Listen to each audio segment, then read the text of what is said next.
Car రెంట్‌కి తీసుకుని సరదాగా బయటికి వెళ్ళాలనుకుంటున్నారా? అయితే వెంటనే ఈ నెంబర్‌కి కాల్ చేయండి. హాయ్ హలో నమస్తే welcome back to Suman TV. ప్రస్తుతం మనతో పాటు ఉన్నారు అసిస్టెంట్ ప్రొఫెసర్ రామకృష్ణ గారు. సార్తో మాట్లాడు. నమస్తే సార్. నమస్కారం అమ్మా. సార్, హౌస్ రెంట్ కొత్త రూల్ అయితే వచ్చింది. ఇప్పుడు హౌస్ ఓనర్స్ ఎవరైతే ఉన్నారో రెంట్కి ట్యాక్స్ కూడా పే చేయాలంట, లేదంటే శిక్షలు పడతాయని చెప్పేసి కొత్త రూల్ వచ్చింది. మరి చాలా కామెంట్స్ కూడా వస్తున్నాయి పబ్లిక్ నుంచి కూడా. ఏంటంటే సరే పెంచారు, ట్యాక్స్ కట్టమన్నారు ఓనర్కి, మరి ఆ బర్డెన్ ఎవరి మీద పడుతుంది? రెంట్కుండే వాళ్ళ మీదే కదా. ఇప్పుడు 5,000 ఉన్న అద్దె ఉన్నాం అనుకోండి, సపోజ్ నేను 5,000తో అద్దెకున్నాను. ఇప్పుడు ఈ ట్యాక్స్ పెడితే ఓనర్ నాకు 1,200 పెంచుతాడు అద్దె. ఎవరు కట్టాలి ఇప్పుడు ట్యాక్స్? నా మీదే పడుతుంది కదా ఈ బర్డెన్. అసలు ఏంటిది? చాలామంది ఊర్ల నుంచి ఇక్కడికి వచ్చి సిటీకి వచ్చి ఇక్కడ ఉద్యోగాల నిత్యమో చదువు నిత్యానో ఉండి అద్దె ఇంట్లో ఉంటూ ఉంటారు. మరి అలాంటి వాళ్ళకి ఇప్పుడు ఇది బర్డెనే కదా. అసలు ఈ హౌస్ రెంట్ పైన ట్యాక్స్ ఏంటి అసలు అంటే ఏం చెప్తారు సార్? ట్యాక్స్ అనే దాని గురించి చెప్పుకోవాలంటే గవర్నమెంట్కి ట్యాక్స్ వేసే అధికారం ఉంది కాబట్టి ఇంటి రెంట్ మీద వేసారు ఎందుకు అనడానికి లేదు. ఏదో పాత సినిమా ఒకటి ఉంది, అందులో రాజు ఉంటాడు, మీరు గడ్డం పెంచితే ట్యాక్స్, గడ్డం తీస్తే ట్యాక్స్, మీరు నించుంటే ట్యాక్స్, కూర్చుంటే ట్యాక్స్ వేయడం ఆయనకి ఆ అధికారం ఉంది. కాబట్టి రాజు తలుచుకుంటే దెబ్బలు కొదువ. కాబట్టి అలాగే ఇది కూడా ఒక ట్యాక్స్ అనుకుందాం. అయితే వచ్చిన సమస్య ఏంటో చెప్తా వినండి. మామూలుగా ట్యాక్స్ ఏం కొత్త కాన్సెప్ట్ కాదు, మహాభారతంలో చెప్పారు.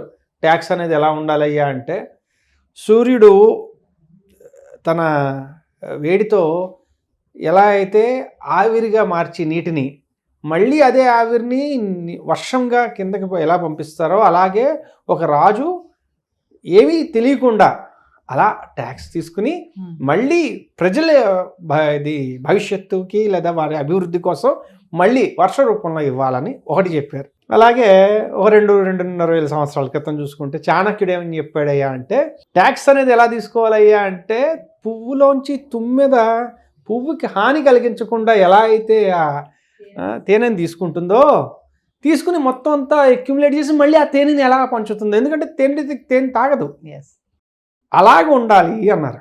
బాగుంది, వినడానికి చాలా బాగున్నాయి కదా. అయితే అది ఇప్పుడు ఇలా పరిస్థితులు కాదు, ఇలాంటివి చెప్తే వీడెవడో చాలా పాతకాలం నాడు అక్కడ అయిపోయాడు, ఫ్రీజ్ అయిపోయాడు అనుకుంటారు.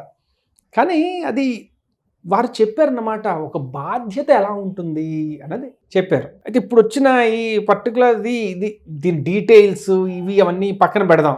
ఎంత ట్యాక్స్ వేస్తారు, ఏం చేస్తారు, ఆదాయం ఉంది అంటే ట్యాక్స్ ఉండాలి అన్నది రూల్. అది ఏదైనా అంటే అదొక బిజినెస్, అది అంతే కదా, ఆదాయం వస్తుంది కదా, అది అడగడం తప్పు లేదు. సరే అడిగారు పోండి. వచ్చిన చిక్ ఎక్కడ ఉందో చెప్తా మెల్లగా. అంటే మీకు జస్ట్ ఉదాహరణకి చెప్తున్నాను. ఉదాహరణకి సపోజ్ మీరు ఒక ఇల్లీగల్ పని ఏదో చేశారు, లీగల్గా ఇది కాదు, కానీ ఆదాయం వచ్చింది. మీరు నమ్ముతారా లేదో ట్యాక్స్ కట్టాలి. మీకు ఆ విషయం తెలుసా? ట్యాక్స్ కట్టినంత మాత్రం అది లీగల్ అవ్వలేదు, కానీ మీకు ఆదాయం వచ్చింది కాబట్టి ట్యాక్స్ కట్టాలంటే ట్యాక్స్ డిపార్ట్మెంట్ తాలూకా ఇది చెప్తుంది. అంతే, డబ్బు వచ్చింది కదా, బ్లాక్ అయితే ఏంటి వైట్ అయితే ఏంటి, నా ట్యాక్స్ నాకు ఇచ్చేసాయి అన్నది వీళ్ళ పద్ధతి. లీగల్ ఇల్లీగల్ మిగిలిన డిపార్ట్మెంట్లు చూసుకుంటాయి. అర్థమైందండి? కన్ఫ్యూజన్ అయినా అర్థమైంది సార్. ఇప్పుడు మనం ఈ పర్టికులర్ లెజిస్లేషన్ గురించి, ఒక ట్యాక్స్ రూల్ గురించి చెప్తే, ట్యాక్సులు వేయడం పెద్ద విషయం కాదు, దాన్ని ఎలా అమలు చేస్తామన్నది పెద్ద సమస్య. ఉదాహరణకి చెప్పుకోవాలంటే, భారతదేశంలో దాదాపు 3 కోట్ల చిల్లర ట్యాక్స్ కట్టేవాళ్ళు ఉండేవాళ్ళు 2013-14 సంవత్సరానికి. అది ఇప్పుడు దాదాపు 8 కోట్ల మందిగా చేరింది. 140 కోట్ల జనాభా ఉన్న దేశంలో 8 కోట్ల మంది ట్యాక్స్ ఫైల్ చేస్తున్నారు. అమెరికా 33-34 కోట్ల జనాభాలో 15 కోట్ల ట్యాక్స్ రిటర్న్స్ ఫైల్ అవుతాయి. అంటే ఉదాహరణకి చూసుకోండి, అక్కడ దాదాపు 45% మించి ట్యాక్స్ రిటర్న్స్ ఫైల్స్ అవుతుంటే, ఇక్కడ కనీసం 10% కూడా లేదు, 5%. ఊహించుకోండి ఎంత దయనీయమైన పరిస్థితుల్లో ఉన్నాం. అంటే 3 కోట్ల నుంచి 10 ఏళ్లలో 8 కోట్లు వచ్చాయని ఆనందపడాలా? కనీసం ఒక 15-20%కి వెళ్ళలేదని బాధపడాలా?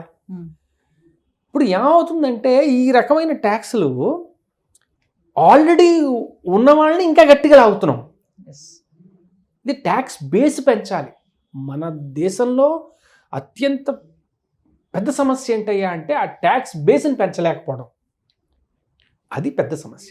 2, ట్యాక్సులు వేయడం కాదు, దాన్ని ఎలా ఇంప్లిమెంట్ చేస్తారు, ఎవరు చూస్తారు, రెంట్ ఎంత అన్నది ఇష్టం వచ్చినట్టు పెంచుకుంటూ పోతారు. దానికి ఏమైనా సీలింగ్ ఉందా? ఏముండదు.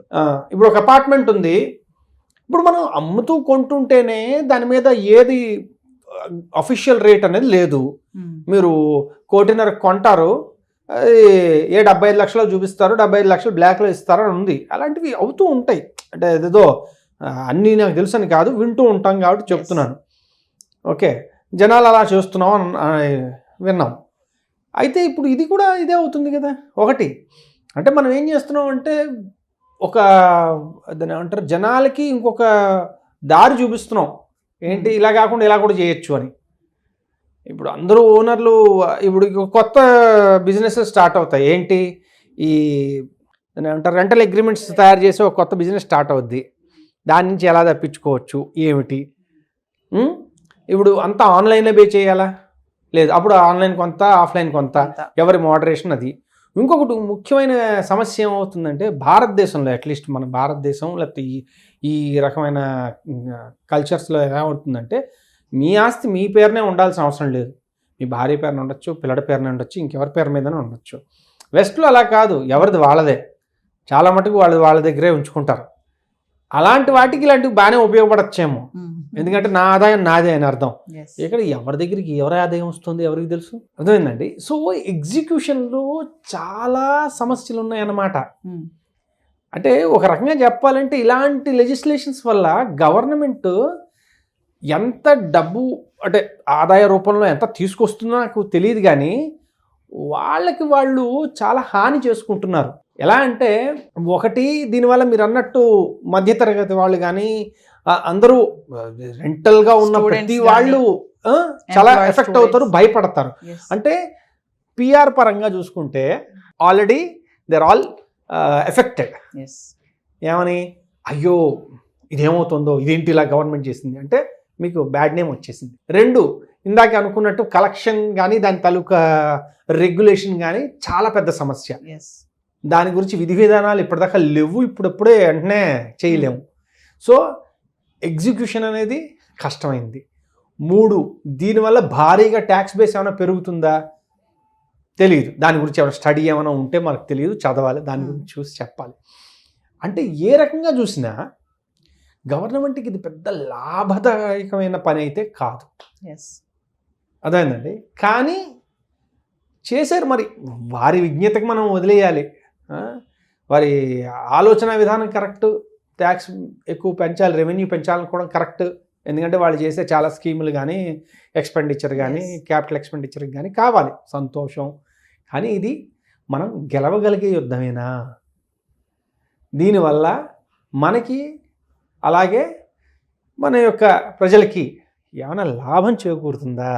అలా లెస్ట్ అంటే లాభం పక్కన పెట్టండి, ఎక్కువగా నష్టం అయితే చేకూరకుండా ఉంటుందా?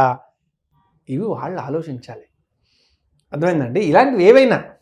ఇక్కడ ఏంటంటే సార్, ఈ హౌస్ రెంట్ ట్యాక్స్ వల్ల అంటే ఈ అద్దెలు అనేవి ఏమన్నా తగ్గే అవకాశం ఉంటుందా, పెరిగే అవకాశం ఉందా? అంటే ఇది ఇప్పుడు రెంట్కు ఉండే వాళ్ళకి పెద్ద సమస్య సార్. ఇప్పుడు మీరు అదేదో సినిమాలో ఒకటి చెప్తాడనమాట, నువ్వు నాకు చెప్పాలనుకోవడం ఆశ, నేను వినాలనుకోవడం అత్యాశ అని.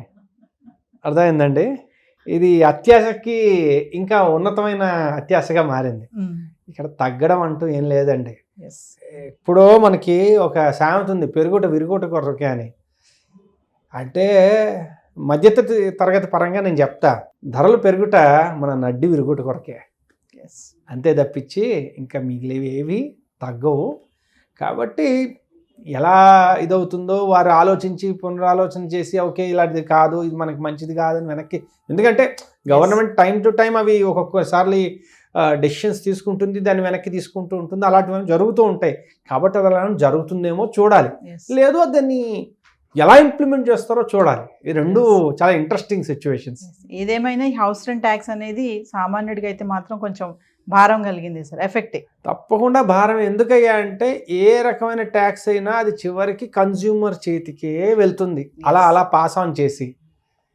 ఇది కన్జ్యూమర్ ఇందులో ఈ పర్టికులర్ సంఘటనలో చూసుకోవాలంటే సామాన్యులందరూ ఇందులో ఉంటారు. ఎందుకంటే వాళ్ళు సొంత ఇల్లు కొనుక్కునేంత లేదు, వాడు ఉన్న చోటే సొంత ఇల్లు ఉండాల్సిన ఇది లేదు కాబట్టి మాక్సిమం అంతా వలసదారులే కాబట్టి ఇవి చాలా మటుకు పెద్ద ఇంపాక్ట్ కలుగుతుంది. yes. ఇది ఉదాహరణకు ఒక ఇంట్లో ఉన్నారు, నలుగురు కడుతున్నారు. సో వీళ్ళ పరిస్థితి ఏంటి? yes. ఏ రకంగా విడదీస్తాం? చూడాలి సార్ ఎంతవరకు వెళ్తుంది అసలు అనేసి. చూడాలి. Thank you. థ్యాంక్స్.